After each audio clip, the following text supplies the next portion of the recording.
I need a taller tripod.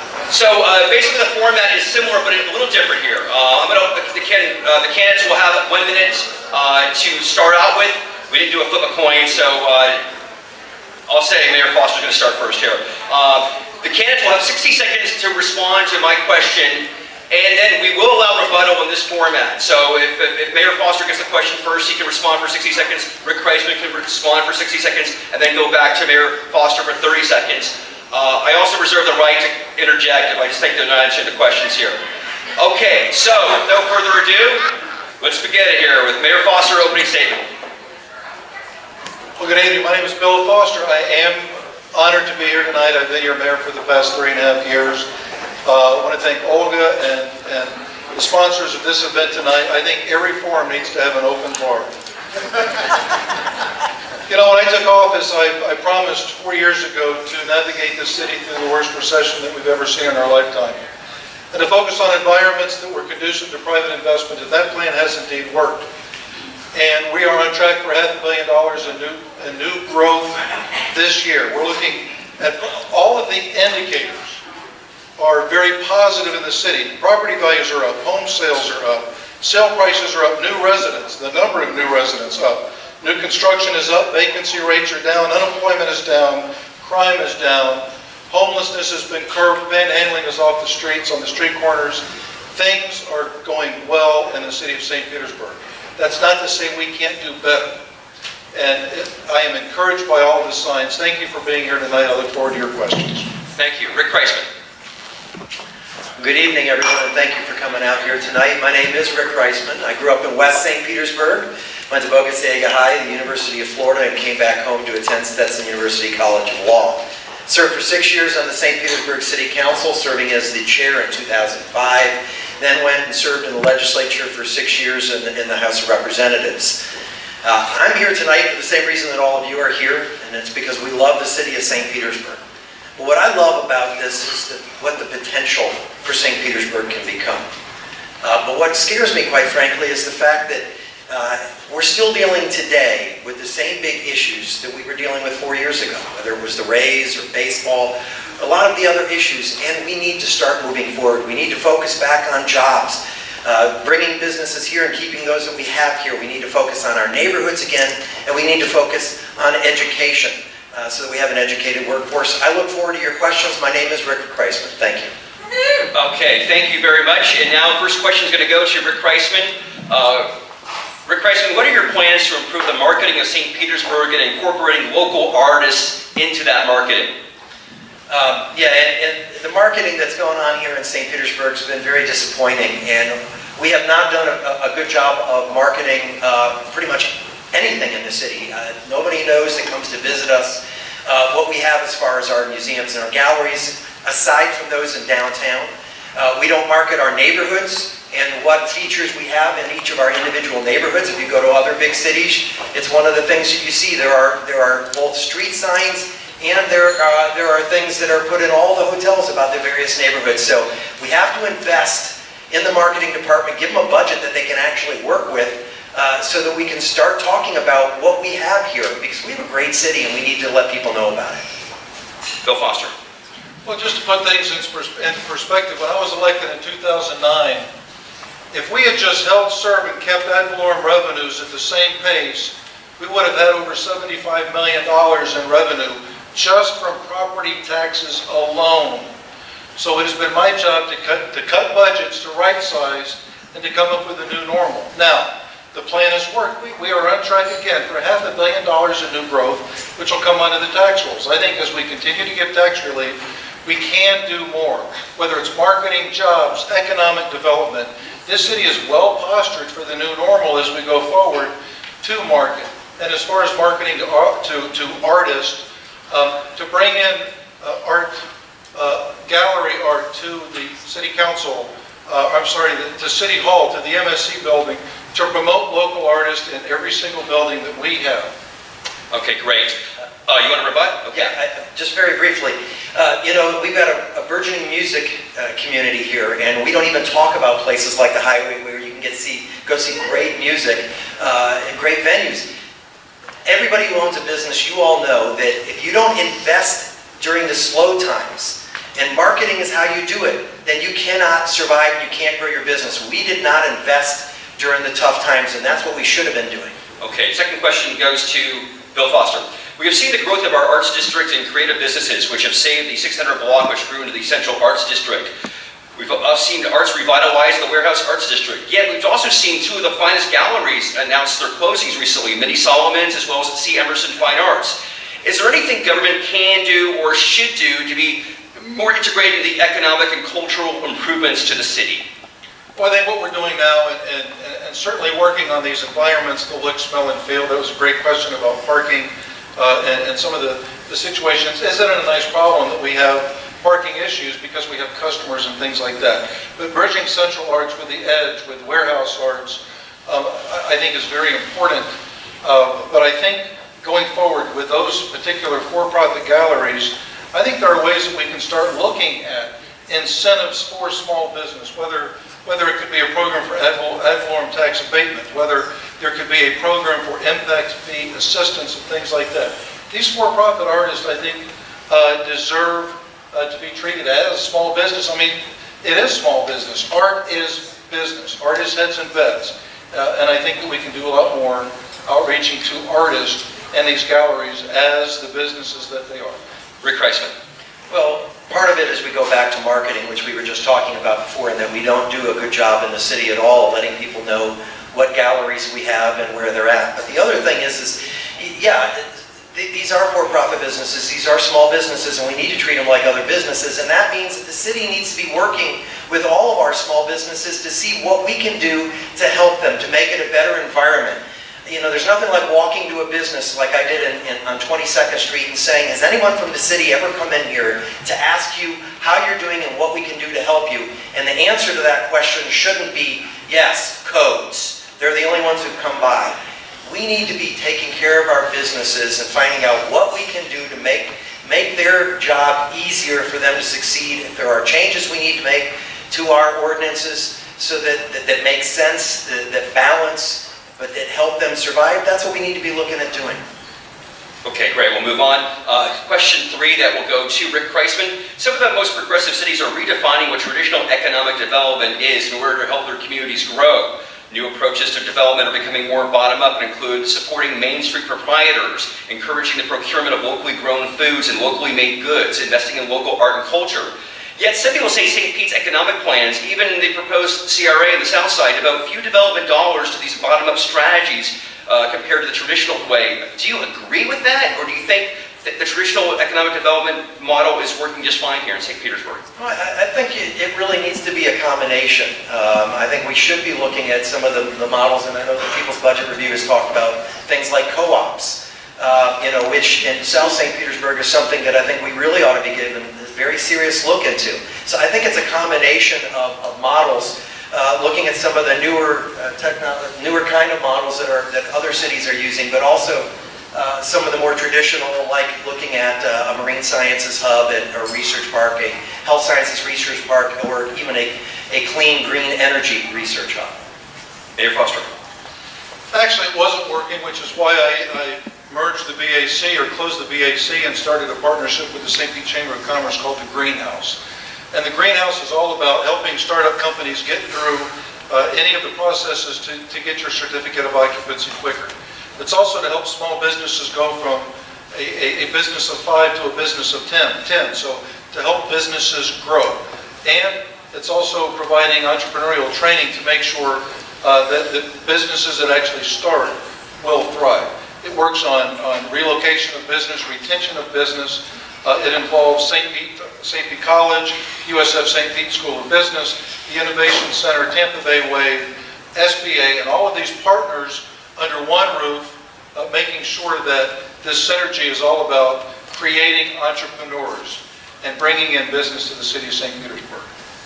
You want to rebut? Yeah, just that, those things all sound wonderful that the mayor was just talking about with the Greenhouse, but the Business Assistance Center, the reason that it might not have been as successful as it had been toward the end before it underwent its change was it has 4 employees. Today, the Greenhouse has 4 employees. The greenhouse, the only difference between that and the Business Assistance Center is that the chamber is now involved. But it took 1,648 days before this idea, the greenhouse, came to fruition. We can't wait that long.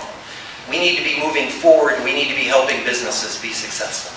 To Bill Foster, at the end of one debate last week, the two of you disagreed on whether or not it was difficult to open a new restaurant in St. Petersburg.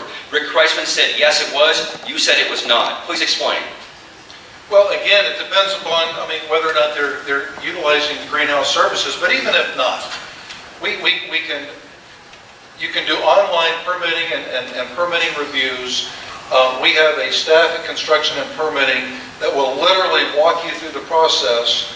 Any renovations, modifications to a building that need to occur, all the way down to your grease trap, we have people there to help you.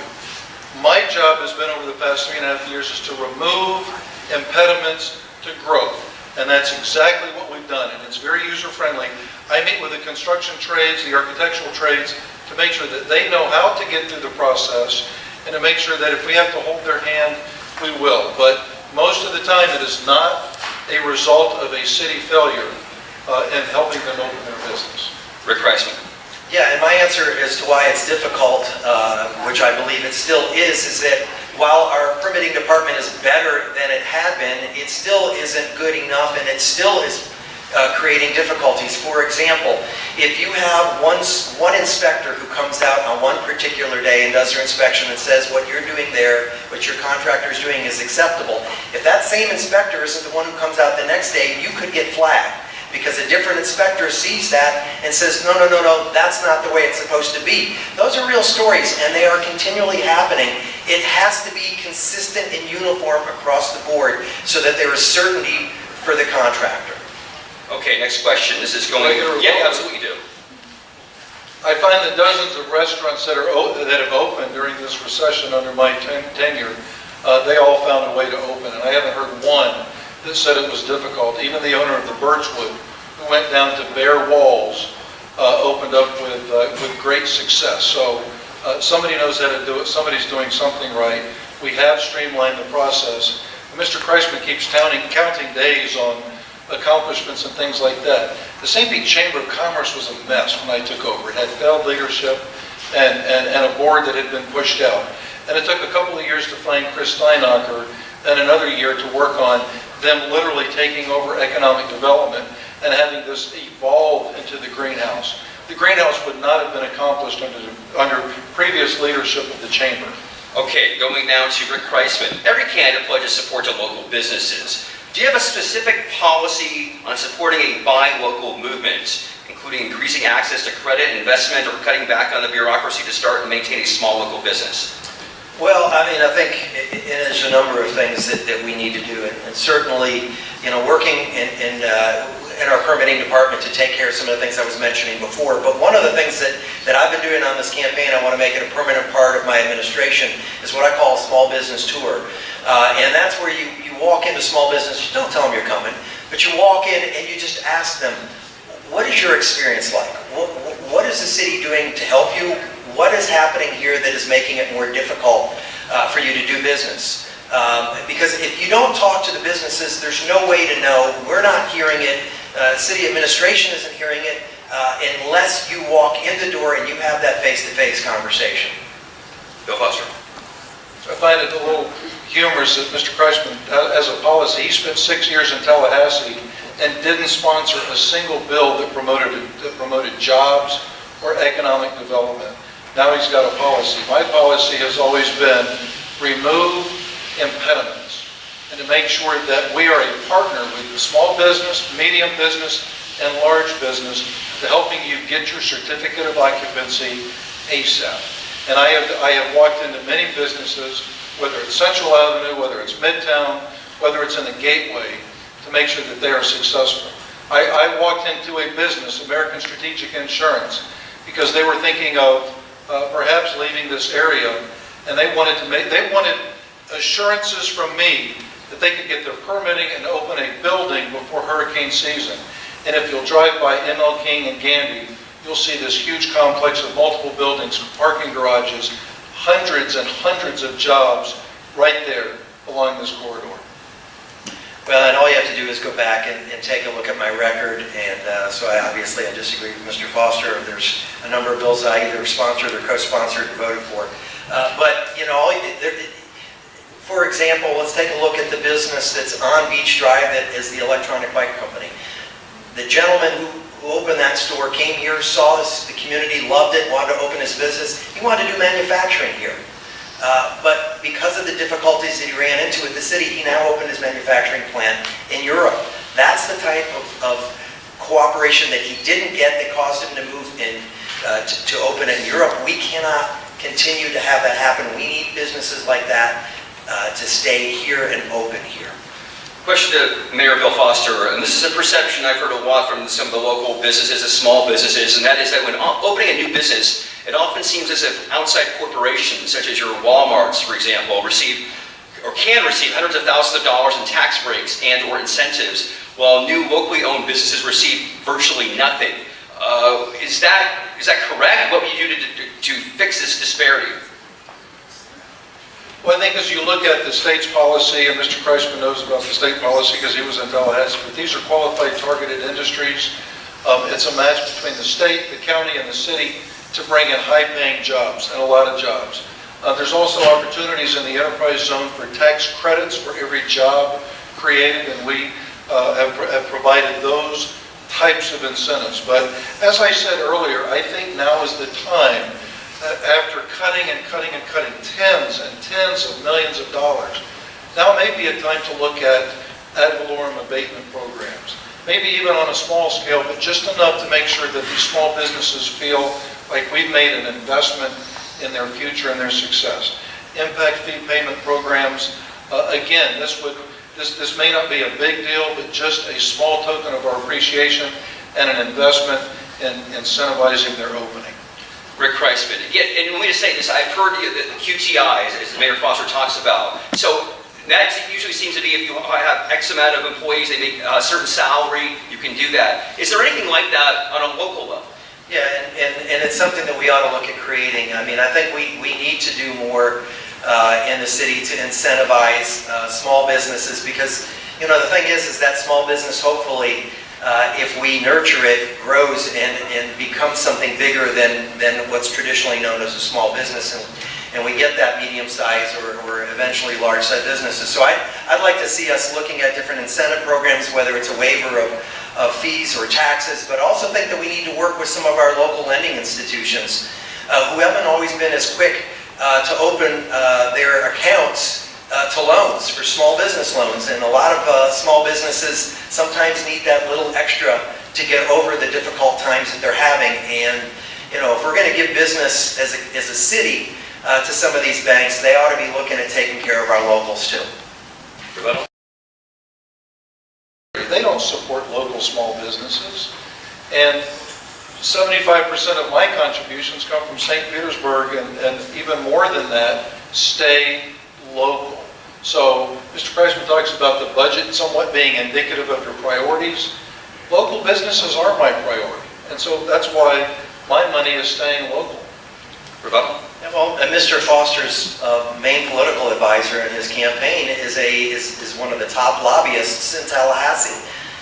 So I don't know how that's exactly local. And if you look at my contributions and expenditures, the majority of the money that I spent was on television. You probably saw my ads with Bright House.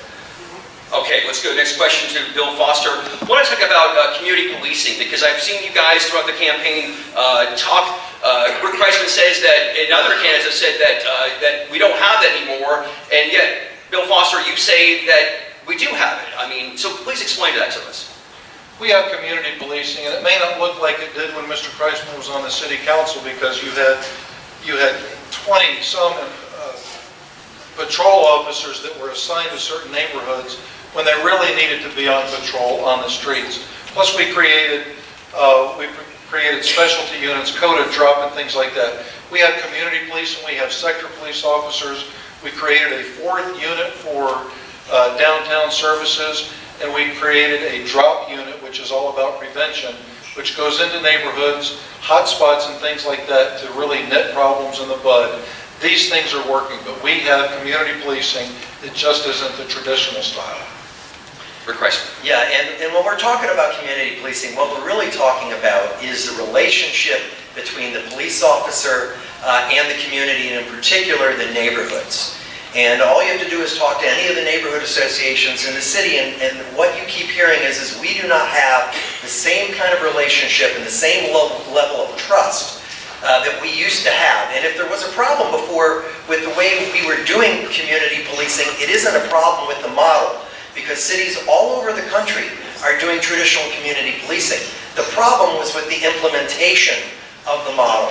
Just like with the Chase policy, the problem isn't the policy, it's how it's being implemented. And that's where community policing is broken down. Rick Foster. It was funny, last week we had a forum with Greater Pinellas Point and Broadwater.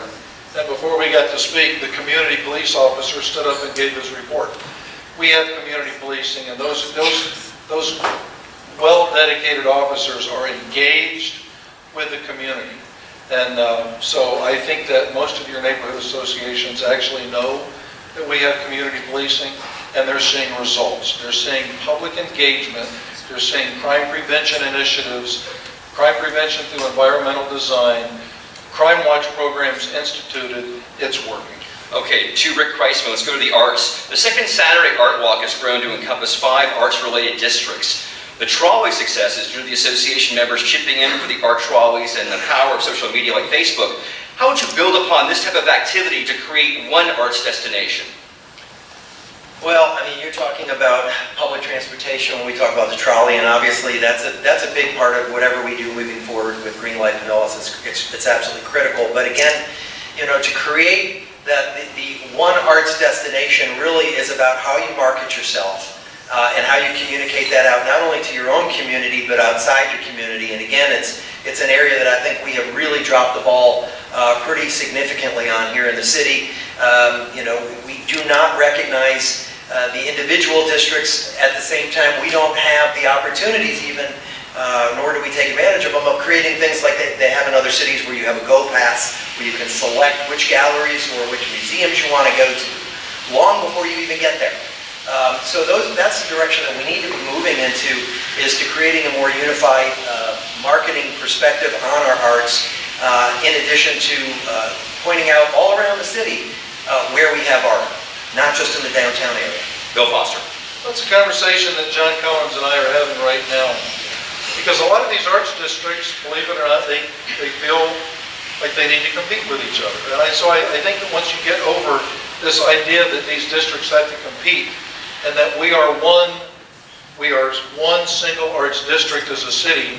According to American Style magazine, 3 years in a row, we are the #1 art and cultural destination in the country for cities under 500,000. So it is tying in arts, the Central Arts, the Edge, Grand Central, Warehouse Arts, and making sure that they are tied in with a trolley, pedestrian enhancements, reasonable parking, and marketing, and all of these things that I think can tie all of these things together. They don't have to compete. So we can get people from the Wad, from Duncan McClellan's to Grand Central, all the way to downtown, and it's not all about the big boys. It's about some of these smaller galleries. They're just as important. Rebuttal? Well, this isn't so much a rebuttal, but I ran out of time to say this before, but one of the other things that we really need to be getting toward is expanding art into other areas of the city. If we're really going to have a unified city, whatever you want to call it, unified, seamless, equal, you know, there needs to be public art all over the city, out in West St. Petersburg and South St. Pete, out in the Gandy area. You just don't find the galleries, you don't find the museums, you don't find performing art. We're fortunate Free Fall is now out west, but we need more of that in all areas of the city, not just based in the downtown. Thank you, Rick Kriseman. Okay, let's go to Bill Foster, baseball and the Rays. And actually, I'm trying to put 2 questions into one here. Why did you wait until this year to consider letting the Tampa Bay Rays look at potential stadium sites? And I want to also get your, elaborate on your comments to the Tampa Bay Times editorial board last month when you said, I think there's a big question mark as to whether or not Tampa Bay is a major league region. Wow. I'm going to need more than 60 seconds, so I'm glad I have a rebuttal. The conversation changed, and as a leader you have to adapt when issues, when circumstances, when things change. And what what the conversation turned into was, okay, we're going to be here through 2027, but do you want 2028? Do you want 2038? Do you want 2048? Do you want the raise in Tampa Bay for your kids and generations to come? And I said yes. And so the only way we could have those discussions would be generations of baseball in Tampa Bay was to acknowledge that the city of Tampa and Hillsborough County had to be at the table. Now, I've been accused of flip-flopping on that, but the circumstances changed. And A, recognizing the investment of the taxpayers of St. Petersburg that will always be paramount, that there will be no negating or no deviation from the protections under the contract.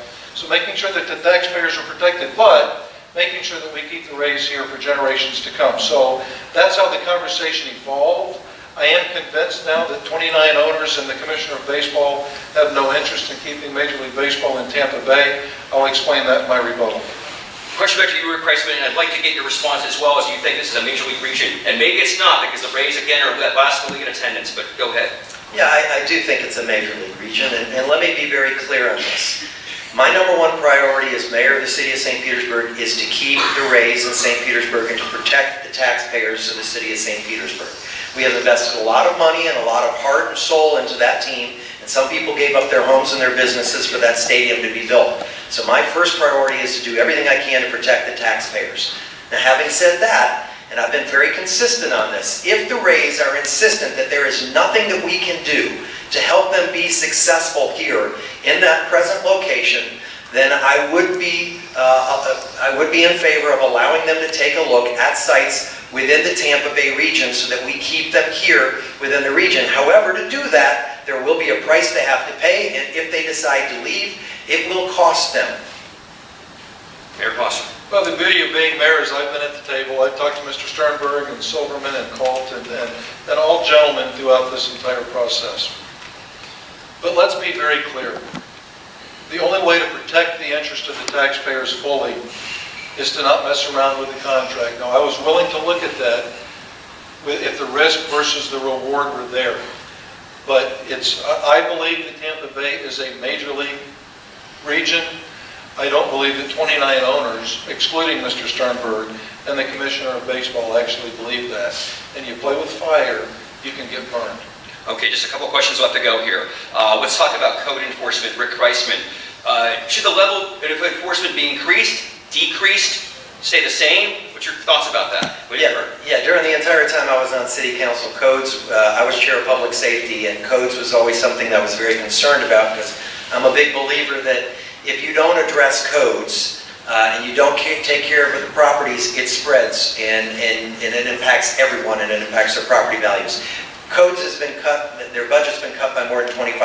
I think their effectiveness, not just because of budget cuts, but the way the department is currently being run is not effective. And so I think it's a combination. We need to take a look at their budget and we need to take a look at the way the department is being run. And if we need to make changes in the laws in order to give us more teeth so that we have things that we can work with to trying to shut down some of these problem properties that have consistently being cited over and over again, then we need to work with our legislative delegation to make those changes if that becomes necessary. But codes is very important to the future of this community and to whether we will have thriving neighborhoods or non-thriving neighborhoods. Bill Foster. I spent the last 3.5 years worrying about look, smell, and feel of the city, because I think that's important. That does show your priorities, and codes has been working at a very high level. They're using technology. They're running a lot of cases through the Code Enforcement Board. But I have to tell you, people are hurting. And a lot of people don't have the money to bring their properties up to compliance. That's why the end team, I think, is very important. And I would like to see more coming out of the end team to help those that can't afford to bring their properties up to code. You know, you always have issues when dealing with homestead and things like that, but we've really tried to prioritize the codes to go after really the most wanted, the most flagrant violators, those that are bringing down property values of the neighbors. Now, as far as your non-homesteaded or commercial properties, we're usually on those. They can usually afford to retain counsel. They can usually afford to let the lanes ride. We're going after those as well. I have no tolerance for those flagrant code violations of non-homesteaded property. But they are entitled to due process, and that's something that a lot of people don't understand. Rebuttal, Rick Kriseman. Yeah, just briefly, Mr. Foster talked about the N team and the impact that the N team has, and I would just ask everyone to take a look at the budget of the N team from the time that he had taken position as mayor to where it is today, and what it was budgeted at and manned and prior to his becoming mayor. It is a valuable asset, but it's only valuable when it's properly funded and manned. Last question to Bill Foster. EMS, there's been a bit of contentiousness between St. Petersburg and Pinellas County regarding EMS service over the years. Earlier this summer, a consultant's report was released by Fitch. It recommended what is known as the CARES plan, which calls for a reduction in EMS staff during nighttime hours. Do you support that plan? I don't know if I support it as written. The beauty of the EMS, the Fitch report, is it really confirmed all of my suspicions and doubts regarding the IPS study, which would have been a disaster and would have decreased medical first response times in the city of St. Petersburg and reduced funding. But it also confirmed that Sanford Milliken plan was also, which is fire-based, code for fire-based transport, was not the answer as well. They do propose a CARES model. They also propose a community paramedic model, which I think will work for those what we call frequent flyers of the service. I will tell you this: nobody in this campaign knows more about EMS than I do. I've been at the table with the Fitch study. I will fight to make sure that we maintain a very high level of service, although looking for efficiencies. You know, we have a response time of 4.5 minutes. I think we deserve that. We had Fitch confirm that our EMS system of dual response with some reasonableness is one of the best in North America. You deserve that. When it's my heart attack, I want a blue shirt in 4.5 minutes. All right, Rick Kriseman. Yeah, and really the key in however we move forward with EMS, and unfortunately this is an issue that there's a lot of money involved, and anytime you have a lot of money involved, it makes it difficult for things to occur and sides to move off the positions they've been taking. But the bottom line is we have to maintain response times in whatever format that might look at. I think we're probably going to end up having to look at some type of a hybrid that might be between the system that we have now and a purely fire transport system. But we've got a long way to go before we get to a point right now in working with the county to where some changes is made. But you know, from an economic standpoint, we really are going to, I think, find ourselves in a position where we're going to have to take some action. Anything else? That's going to be it. Well, no, I got it wrong. I'm sorry. Yeah, hybrids won't work. And Mr. Kriseman will read the Fitch report, but no, a hybrid is not recommended. We must look at efficiencies. There are efficiencies in the cost of medical direction. There are efficiencies with the CARES plan, and I'm talking with Ken Welch right now to see how something like that might look in the city of St. Petersburg, where you may take a medic off at non-peak hours. Believe it or not, there are peak times for heart attacks and non-peak times. Mine's going to happen during a Rays game or something, but there are efficiencies. We're looking at that, and we're going to make sure that we have this delivery system that is the most efficient, but also takes care of you and meets your needs. God bless you. Thank you. Thank you, Bill Foster, Rick Kriseman. Thank you for showing up here tonight.